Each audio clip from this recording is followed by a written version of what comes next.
Fall Guys has changed a lot in the nearly 2 years since its release. It's released on PlayStations, Xboxes, Switch and PC, introduced crossplay and cross-progression, and now it's completely free to play. Whether you're a lapsed competitor or a brand new player looking to grab their very first crown, here are some tips and tricks to help you to be the last bean standing. Let's kick it off with some fundamentals.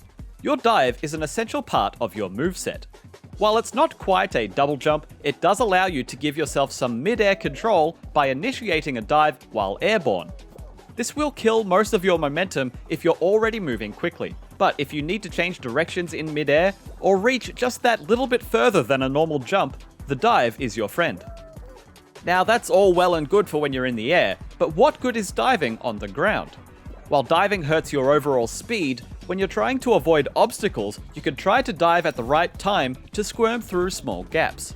You can do this to try to avoid the fan blades in whirligig, for instance, or even try to squeeze through these little corner gaps made by the rolling balls in dizzy heights. Another key part of your moveset is the grab. You can use this to grab the ledge of a platform, pick up objects like penguins or blast balls, which we'll talk about in a minute, or even other players.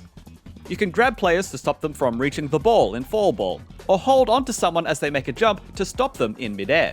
But do try not to be too handsy. Grabbing onto someone isn't just an unsportsbean-like way to slow them down, it slows you down too, even if you're just holding your arms out trying to grab something. So try to recognize when to use those little fingers and when to keep your hands to yourself. Now that we've covered how to best use your abilities, let's go over some of the game's new additions, as well as some common strategies to help with certain obstacles and stages. Introduced in recent seasons are the new squad and duo modes. Now you can go through rounds with your friends without the hassle of having to wait around for them if you get eliminated early. It does have its quirks though, chief among them being when you can or can't leave a match. The game will forfeit the rewards and challenge progression you've earned if it thinks you are leaving a game too early. Meaning if you leave during the round summary screen here, you're not getting any kudos, not completing any challenges, no nothing. This is different to playing solo, where you are safe to leave as soon as you're eliminated. After this screen, your squad is safe to quit out, but you all need to leave individually, and you only have about 5 seconds before you'll start loading into the next round as a spectator. You can leave once the round starts, but you can't quit while loading the level, so be ready to leave when you get knocked out. If you've got a favorite mode that you haven't played in a while, or you want to shake up the standard modes, try some of the special modes on the right side of the show selector. These playlists will usually offer modified versions of classic games, like Sudden Death Fall Ball or Low Gravity Hexagon, as well as event-specific variations based on a theme. These playlists change fairly frequently, so make sure to check in to keep your Fall Guys sessions fresh and interesting. Many different rounds will offer you multiple paths to the finish line. These tend to be luck or skill-dependent shortcuts, like this pinball wall in Skyline Stumble or the fast fan blade near the end of Whirligig. While it can be quite rewarding to pull off these more improbable paths, you also might end up losing more time than if you had taken the alternate and almost definitely slower path. Consider your options carefully as you approach these branching paths, and don't be afraid to go the safer route. Have you found yourself getting repeatedly pummeled by a spinning hammer in Track Attack, or thrown completely off the course right near the end of Slime Climb? These obstacles can send you back to the lobby pretty quickly, but they can also help you make up ground if used correctly. Anytime you see these horizontally rotating hammers, try and get on their good side. That is, the side that will propel you forward rather than beat you backwards. You can also try to maneuver to the best side of these moving pegs, or use the big Yeetus hammer for the same effect. There are many times where you'll find yourself walking up slopes in Fall Guys, and especially in Seesaw. When it feels like you're just a couple of degrees away from toppling over, you may be tempted to jump to get that little bit further ahead. Your character will almost definitely lose balance and fall once you land, so we found that it's best to stay on the ground and keep walking in these scenarios, despite what your instincts may be telling you. If you come across these mint green striped paddles, you might be confused by them at first. They don't function the same as their pink counterparts. Instead, these only move at set intervals, not when pushed.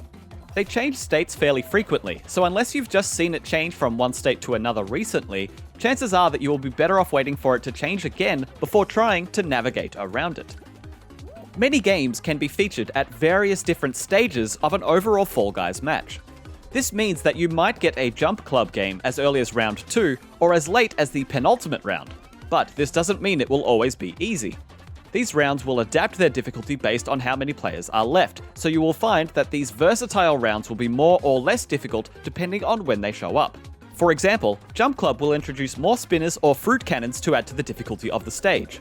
And in Snowball Survival, they will add more snowballs and more cracked ice underneath your feet, so take a look at the arena when you load in to get an idea of what you're in for.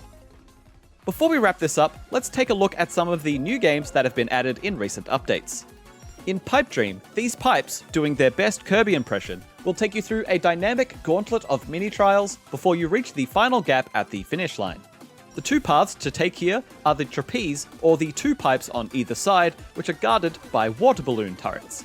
It can be quite frustrating getting the timing right on either path, but if you want a simple way to finish this round every time, climb to the top of the trapeze ramp, look down at the nearest pipe and jump straight into it. This bypasses the water balloons and the finicky trapeze. Track Attack is a brand new race map which is a ton of fun, with multiple paths, slime ramps, and bounce pads galore. The fastest way across the map is through the elevated middle path, but it's also quite precarious, so if you fall down, keep moving forward and grab as many speed boosts as you can. Also, if you lose your momentum on the slime ramps and get stuck falling down at the end of them, remember to jump at the end of the ramp to keep moving forward. There are a few final rounds that involve rotating cylinders, such as Roll Off and Hex-A-Ring. Because they're final rounds, you're less likely to get much practice with them, but there's two rules that can help you win both of these games. Try to stay on the ground and near the front of the ring. These final round rotators go fast, which means that the speed loss you receive from jumping will almost definitely prove fatal. As the ground disappears in Hex-A-Ring, this will become more difficult, but it's important to keep in mind nonetheless. Preserving speed is the same principle to keep in mind when staying near the front of the ring too, as this gives you the most amount of leeway to recover if you slow down. Another new game introduced in this season is the final round Blast Ball.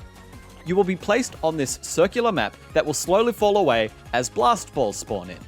When players pick these little guys up, they will start counting down before detonating and blasting nearby beans away. Learning how to drop, catch, and throw these blast balls is key to surviving this final match and gaining your own crown. Letting go while moving forward will send the blast ball pretty far, and jumping as you let go will send the ball to the other side of the ring. Try to time your shots just right so that they detonate when they're close to your competitors. There are dozens of games we didn't get to talk about in this video, but this should help you to get started as you compete for those sweet, sweet crowns. Is there a particular game you love or hate to see? Let us know in the comments. For more on Fall Guys, our original tips and tricks video from 2020 is great for brushing up on the classic games. Or you can watch this developer breakdown on how the Slime Climb course was created. For all your other gaming needs, keep it here on IGN.